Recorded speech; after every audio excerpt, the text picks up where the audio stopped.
OMG. I know she was hurt. I can see the pain written in her eyes. Hindi ko tuloy alam kung ano bang dapat kong gawin. Hindi pa naman siya pwedeng ma-stress, lalo na't buntis. Lumapit ako sa kanya at niyakap siya, bago pa ulit-ulit humihingi ng sorry. I'm sorry, Van. Sorry. Hindi ko sinasadyang panggitin yon sa harapan mo. Hinging paumanhin ko. Hindi ko naman talaga sinasadya. Wala na akong intensyon na kung ano man. Sadyang lumos lang sa bibig ko yon dahil sa stress na dulot sa akin ng dalawang iyon. Okay lang. Okay lang ako. Ganon siguro talaga. Masaya ako para sa kanila. She answered. This lady. Paano niya nagagawang ngumiti at sabihin masaya siya para kila Chad at Bella? Gayong halatang halata naman sa mata niya ang sakit. Ganito rin ba siya sa akin noon? Nasasaktan na pero nakasiyahan pa rin ng iba ang hangad niya. Na hindi man lang niya magawang ipaglaban ang nararamdaman niya. Wala siyang reklamo. Di nagtatanim ng galit. At higit sa lahat, tahimik na iniyak na lang ang lahat ng sakit. Tumayo siya, tanda nang iwan kami para pumasok ng muli sa silid niya. Kaya naman agad din akong tumayo. Vanessa! Muli kong tawag sa kanya. Bumaling siya sa akin at pilit ng ngumiti. Pupunta ako sa binyag ng anak ninyo. Bukas na nga pala yun. Magpapahinga lang muna ako, marami pa kasi akong kailangan tapusing trabaho. Nakangiting saan niya. Alam ko nagpipigil siya ng luha. Dama ko ang sakit sa bawat ngiti na pinapakita niya sa amin. At kahit itago niya iyon, halatang halata pa rin yun sa mukha niya. Tumayo na rin kami at nagpaalam bago niya kami tuluyang iwan. Inakbayan naman ako ni Leonardo at bahagyang tinapik ang balikat ko. Nag-aaya na rin umuwi. Pakiramdam ko tuloy napakalaki ng kasalanang gawa ko. Nang makasakay kami sa kotse, tahimik lang ako at nag-iisip. Hindi ko alam kung tama bang inimbitahan ko pa si Vanessa o hindi. Ang gaga mo talaga. Singhal ko sa aking sarili. Inihinto naman ni Leonardo ang sasakyan ay kinalingon ko. Vanessa is pregnant. Si Chad ang ama. Napatakip ako ng sarili kong bibig. Hindi ko inaasahan nang malalaman kong yon kay Leonardo. Ibig sabihin alam niya pala na buntis si Vanessa? Pero paanong nabanggit na sa akin yon? Noong araw na magising si Chad at di siya kilala? Lumingon siya sa akin bago mo rin nagpatuloy. She was so hurt. Gustuin ko man siyang tulungan pero ayaw niya. Giit niya pa. Alam ko yon dahil kitang-kita sa kanya. Gusto ko man siyang kaawaan, ngunit alam ko, hindi niya gugustuhin yon. Kung sa akin man mangyari ang mga nangyayari kay Vanessa ngayon, malamang hindi ko kakayanin. Hindi mo naman ako iiwan, di ba? Wala sa loob na tanong ko kay Leonardo. He smiled at me. Never, love. I love you very much and I cannot live without you. Pakiramdam ko na bunutan ako ng tinik sa puso nang marinig ko ang mga kadagang sinabi ni Leonardo. Nakakataas ng kumpiyansa sa sarili. Para bang ako lang talagang nag-iisang babae sa paningin niya? Napakaswerte ko talaga. Gusto mo bang pumasyal muna sa grotto? Tanong niya na ikinalingon ko. Di pa kasi ako makakapunta sa grotto. Marami nagsabi dati na dinarayo raw ang grotto dito sa Mariveles. Ngunit ni minsan di pa ako nakarating doon. Na hindi ko nga alam kung anong itsura noon. Kaya naman ito na sigurong pagkakataon kong makita yon ngayon. Gusto ko pero hindi ko alam kung saan yon. Hindi ko rin sigurado kung napuntahan ko na ba yon. Pero sa palagay ko, napayoko ako at nahihiya sa kanya. Lahat na lang kasi hindi ko alam. Parang lahat bago sa akin. Di pa ako nakakapunta roon. Giit ko pa. It's okay, love. Dadalhin kita roon. Kunwari turista ka ng sarili niyong lugar. Tsaka hindi lang ikaw ang hindi na nakakapunta roon. Malamang marami pa. Tila ba pinapagaan niya ang pakiramdam ko at ayaw akong makadama ng hiya. Thank you, love. Ang laki ng ambag mo sa buhay ko ah. Pabirong sabi ko na kinatawa niya naman. Siguro nga marami pa rin katulad ko. Tipong di pa rin nararanasan ng mga simpleng bagay dito sa mundo. Hindi pa nakikita kung gaano kaganda ang nakapaligid sa kanila. At umaasa na lang sa mga nakikita at naririnig sa social media TV. Lahat kasi ngayon, puro teknolohiya ng pinaiiral. Pupunta rin ba kayo ni Vanessa sa grotto noon? Wala sa loob na tanong ko. Gusto kong malaman ang lahat. Gusto kong malaman kung paano naging sila, kung bakit nagwakas ang istorya nila, kung paano sila bilang magkasintahan noon at ang mga ginagawa nila. Hindi naman sa gusto kong ikumpara ang maging girlfriend ng isang tulad ni Vanessa. Gusto ko lang talagang malaman. Oo, siya ang nag-introduce ng grotto sa akin noon. Parang naiilang siyang magsabi tungkol sa nakaraan niya. Tell me about you and Vanessa as boyfriend-girlfriend before. Nakangiting giit ko sa kanya. I won't get jealous. Okay sa akin lahat. Gusto ko lang talagang malaman. Please? Pagmamakaawa ko pa.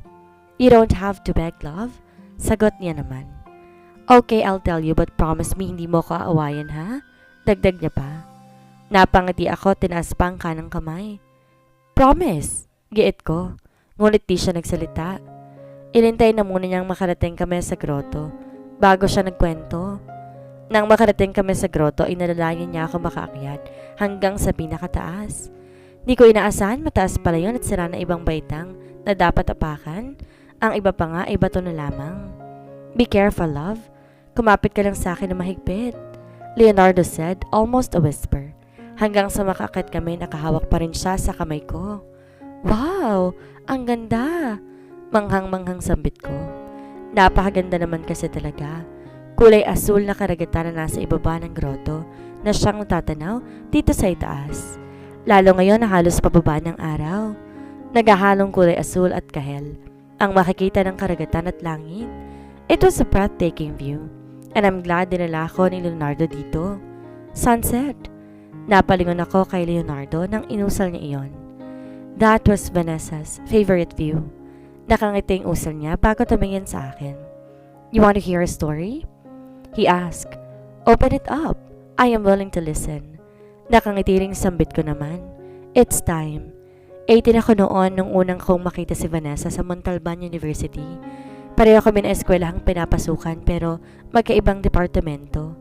Pareho kami mahilig sa music, arts, paintings, anything na may kinalaman sa scenery. Niligawan ko siya. I even composed a song for her then. After 6 months, sinagot niya ako. I feel like I was the luckiest man living that time because for me, Vanessa was perfect. Too perfect that I don't want to make mistake. Tumingin siya sa akin at ngumiti. Pero pansin ko ang pag-aalala sa mga mata niya. Pinag-alala ko, baka nasasaktan ako sa pagkukwento niya ng nakaraan nila. But I smiled to and urged him to tell more. Sabay kaming nagtapos. Hawak ang diploma na siyang pinaghirapan namin makamit. Masaya naman, panatag, kontento at mahal namin ang isa't isa. Hanggang sa nagpropose ako sa kanya. Yun na yata ang pinakamasayang nangyari sa buhay ko noon. When she said yes, not until one day she pursued her dream, a dream to become an interior designer. Alam kong wala akong karapatan, napigilan siya, napapiliin siya, at pangunahan ng desisyon niya. Pangarap niya yun eh. Halos siya lang din ang inaasahan ng pamilya niya. But I'm scared. I'm scared that she might found someone when she's away. Ayoko siyang paalisin. I can provide everything. I can offer her work kahit ako nang bumuhay sa kanya at sa pamilya niya gagawin ko eh. But she left. She chose her dream. She left me. Pakiramdam ko para akong buhay na wala nang umalis siya. Kumikilos, ngumingiti, mukhang normal. Pero sa loob-loob ko'y araw-araw akong umiiyak. Nasasaktan sa pag-alis niya. She keep on sending me messages, cards, and wanted a video call with me. But I refused to answer all of that. Nasa akin ang problema. Naduwag ako. Hindi ako nagtiwala sa kanya. Binitawan ko ang kamay niya kung kailan malapit niya nang maabot ang pangarap niya. Napakataas ng pride ko. Pinilit ko siyang kalimutan. Ginawa kong lahat. Lahat-lahat para lang mawala siya sa isip ko. Pero hindi pala ganoon kadali. 5 years being with Vanessa is the most unforgettable moment that happened in my life. There were lots of ups and downs pero kinaya namin noong una. Hanggang sa napagod na rin siya. Wala na ako natanggap na kahit ano mula sa kanya. Nawala na ako ng balita sa kanya. Huminto si Leonardo sa pagkukwento na mapansin niyang may luha pala sa mga mata ko. Hindi ko na kasi mapigilang hindi maiyak. That was so painful. Napakasakit para sa parte ni Vanessa. But she was still smiling brightly to me whenever she see me. She's too nice. Too perfect, and yes, Leonardo was right. Nakakahiyang magkamali sa kanya. Are you okay, love? Nag-aalang tanong niya. Sorry I made you cry again. Umiling lang ako at kinumpas ang kamay ko upang magpatuloy pa siya. Are you sure? Nag-aalalang tanong niya ulit. Yes, go on, please. Giit ko pa. Vanessa, she's my happiness, my dream girl, my everything. Not until I saw a woman sitting beside the window at my favorite coffee shop. I thought she was lost or something. I also thought that she needs help. She looks weird at first sight. Pero nung matitigan ko siya na malapitan, nasabi ko sa sarili ko, dapat kong iwasan ang babaeng to. Tumitig siya sa akin bago punasan ng luha sa pisngi ko. Assuming na akong assuming, pero alam kong ako ang tinutukoy niyang babae sa coffee shop na iyon. Wanna know why? He asked. Why? I said curiously. Because that woman will be the death of me if I fall for her hard, deep, fast, and she might not love me back. So please love, don't you ever leave me. Hindi ko kakayanin. Ikakawala ako because I love you. I love you so much. More than my ex-girlfriend Vanessa. More than anything in this world. You are my life, my love, my soul. Mas lalo namang naiyak ako sa sinabi niya nang dahil sa nag-uumapaw na pagmamahal. I can never love someone the way I love Leonardo, my boss, my happiness, and my husband. Leonardo's POV. Lahat ng sinabi ko kay Monica ay totoo. Wala akong inililihim sa kanya. Hindi ko hahayaan na makadama siya nang hindi ko siya mahal. Ayaw kong magdama ng hindi sapat ang pag-ibig kong binigay para sa kanya. I want her to be happy, always. To love her as long as we stay together. Ayokong paghinalaan niya ako ng kung ano-ano. Because just like that, just like what I said a while ago, she is my life. Without her, I will be gone. Are you okay now? Kuryosong tanong ko sa kanya. Nakangiting tumawa siya sa karagatan na para bang pinapanood ang masasayang alaala ng meron siya noon. Hindi ko kayang pantayan ang pagmamahal na binigay sa ni Vanessa. Hindi ko kayang suklian ang lahat ng kabutihang pinapakita niya. Hindi ko masabi kung hanggang kailan kita mapapasaya at kung kailan kita mapapaluha. She held my face and gently caressed it.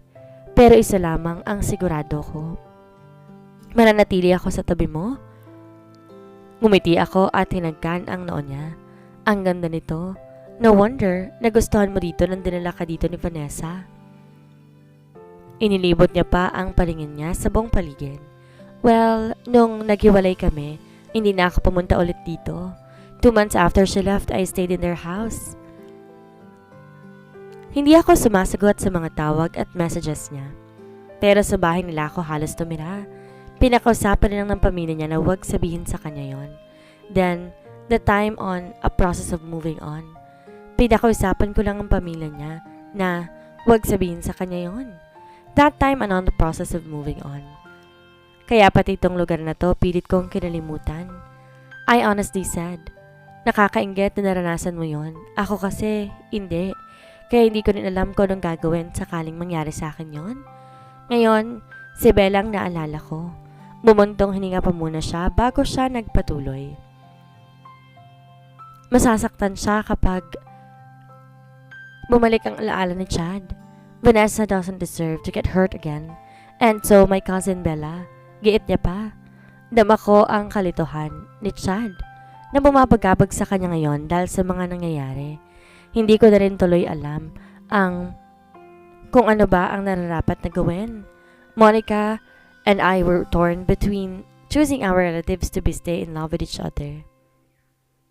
But someone might hurt or sacrifice for the sake of others. And that someone was Vanessa. Siya naman ulit ang masasaktan. Siya naman ulit ang dapat na magpaubaya. Siya lang ulit ang iiyak na hindi naman sana dapat. Kung naalala lamang siya ni Chad, maybe they can start to build their own family too. Hindi rin siya dapat ma-stress ngayon, lalo na nga at buntis siya. Gustuin ko man siyang tulungan. Kaya lang ay hindi ko alam kung paano at saan ako. The last time we talked, nagalit ko pa yata siya. Kahit na nga ba mabait na tao si Vanessa, alam ko darating din yung araw na mapupuno rin siya, mapapagod and might get angry. Paano kung hindi na maalala ng pinsan ko si Vanessa? Paano kung tama si Bella? Sunod-sunod niya pang tanong sa akin. I cannot answer her question because to be honest, hindi ko rin alam. Malalaki naman na sila, kaya na nilang sarili nila, lahat dumadaan sa ganyan. Sabi nga nila, hindi mo masasabing nagmahal ka talaga kung hindi ka nasaktan. Just let them be. Hayaan mo siya na magpasyat ang tadhana ng humusga. Bumuntong hininga si Monica. Yumakap na lang sa akin. Pareho kaming nakatanaw ngayon sa papaalis na araw. Sa dinami-raming nangyari, sana'y tangay ng araw ang lahat ng problema na kinakaharap namin ngayon. I love you, she almost whispered. Pakiramdam ko tuloy kumabog ng napakalakas ang puso ko na para pang bago lamang kami magkasintahan ngayon. Di ko pa rin maiwasang di makadama ng kilig at saya sa tuwing sinasambit niyang salitang mahal kita.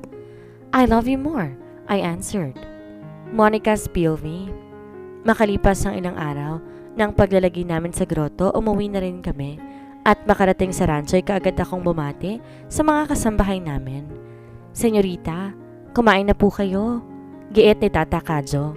Ngumiti lang ako sa kanya at nagpasalamat bago nagpatuloy umakyat ng silid ko. Pakiramdam ko pagod na pagod ako ngayong araw na to. Bakit nga ba wala naman ako masyadong ginawa? Si Leonardo naman nagpaiwan sardin kasama si Richard at Bella na nilalaro ang aming anak. Kagad ako nag-shower para matanggal ang panlalagkit na nadarama ko sa aking katawan bago humiga sa kama. Matagal akong tumulala at nakatitig lang sa kisame.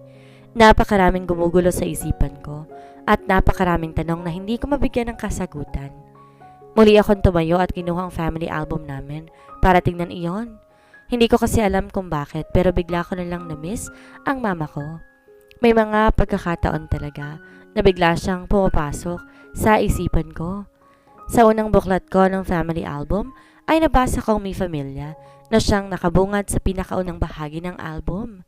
Ang larawang nalalaroon ay ang larawan ni Daddy, Mommy at ni Ate Mara. Nasa dyan pa lang ako noon pero akala ko dati ako na ang katabi ni Mama. Mukha namang napakasya nila sa larawan. Binuklat ko pa ulit at tinitigan ang ibang larawan na naroon. And when I turned to the next page again, I saw a half piece of paper. Sa maliit na papel na iyon ay may drawing ng mga tao. Halatang drawing ng bata. Isang pamilya yon na may 3 anak, 2 babae at 1 lalaki. Sa bawat drawing may mga nakasulat sa ibaba ng Daddy, Mama, Mara, Monica, Zanjo. Malamang ng kapatid kong si Mara ang may gawa noon. Kinuha ko ang papel at tiningnan. Ngulit nang tingnan ko sa gawing likuran noon ay may nakasulat. When my little brother and sister came out, I will name them Monica and Zanjo. Monica means success and Zanjo means determination. Ate will surely take care of the both of you. I love you, my twin sister and brother. Please, come out now. And we love you too, ate. Pabulong kong sambit. Hindi ko alam kung makikita ko pa ang kapatid ko. Hindi ko rin alam kung may buhay pa ba siya o wala na. Pero sana buhay man o wala, muli namin siya makita, makasama. I wanted to see her, to hug her.